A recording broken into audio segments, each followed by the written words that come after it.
Joel Payne helped direct advertising on Hillary Clinton's presidential campaign, and he joins us tonight. So, Joel, it's a really simple question. Impeachment is a constitutional mechanism. There's nothing to be embarrassed about here. As a factual matter, if you think the president has committed crimes, he's demonstrably unfit to preside over the country, and 71, you just heard Byron say, 71% of Democrats believe that, then why lie about it and say we're never going to impeach him when that's what you do to a president you think is... Man, after listening to that open, you almost convinced me that that was going on, Tucker. That's not what's going on. Democrats aren't lying to cover up their desire to impeach the president. They're trying to find the truth. 71%? They're trying to find the truth as to what happened here. They're trying to get to the bottom of why this president and why his team and his inner circle have decided to cover up their engagement with the Russian government.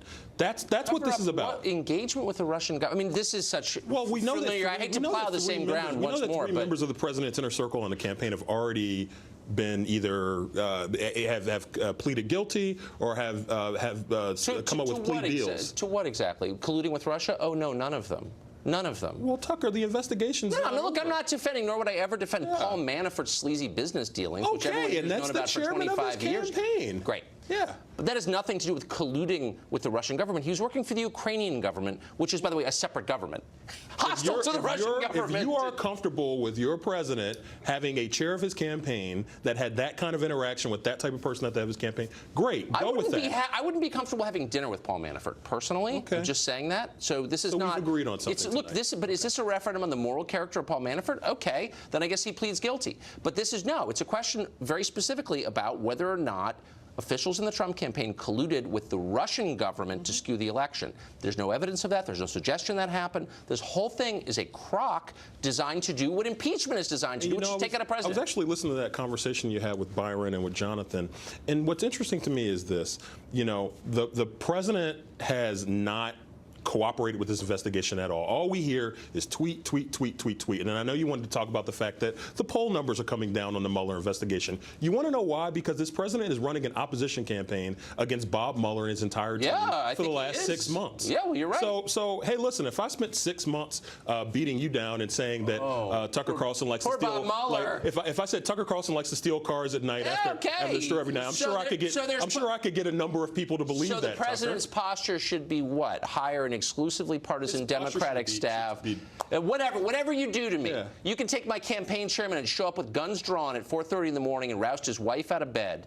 You can take Admiral Flynn, and on the basis of like no real crime, and force him to plead guilty by threatening his son. And I just have to stand there and be like, oh, that's totally cool. It's the rule of law. That's not the rule of law. The president should be honest. He should be forthright. By the way, why? If I hear perjury traps, too. Perjury traps sound to me, you know what that sounds like to me? You're afraid of your client not being able to tell the truth. First of all, he's not my client. I'm not talking about you. I'm saying the president's legal team. Martha Stewart, a threat to no one, under investigation by this same group of people, roughly speaking, for insider trading.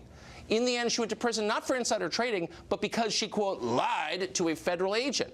Anything you say that can't be proved, if you freelance a little bit, you can go to jail. It happens all the time. That's a real thing. As a liberal, I think you'd be upset about that. Well, I'm upset about the fact that we have a president that we can't trust in front of a grand jury or in front of an investigative panel. That we can't trust that he can tell the truth. Let me just ask you. I don't know how many lawyers you know. Go ask the next 3 lawyers you talk. And I'm sincere. Okay. Liberal, doesn't matter what their politics are.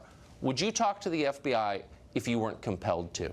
And not one of them will say yes, because they're terrified of what we were just talking about, getting busted on a perjury charge for misspeaking to a federal agent. That's a... Tucker, if you and I can't agree on the fact that the president should be willing to go in front of the FBI and tell his honest-to-God story about what happened with this, then we've got bigger problems here. Really? If we can't trust the president, if we can't trust our president to not perjure himself in front of Bob Mueller and his team, that's a problem. Do you think that's a problem for the president? Do you think that Martha Stewart should have gone to prison? This is not about Martha Stewart. Well, it's about every American in the last 10 years that I've been paying attention who went to federal prison for perjury while speaking to a federal agent. Would you talk to the FBI? I'll tell you what. No, I'm serious. It's a sincere question. Yeah. If an FBI agent said, I've got a lot of questions for you, I'm not going to compel you. I just like to come in and talk. Would you do it without a lawyer?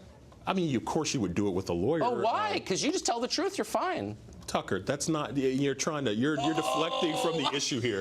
Like, if you want to have a conversation about Martha Stewart, I'd love to. We can get Martha. We can get Snoop Dogg. We can have a whole conversation. I would just say, in parting, Joel, never speak to the FBI unless you have to. Deal. Thanks.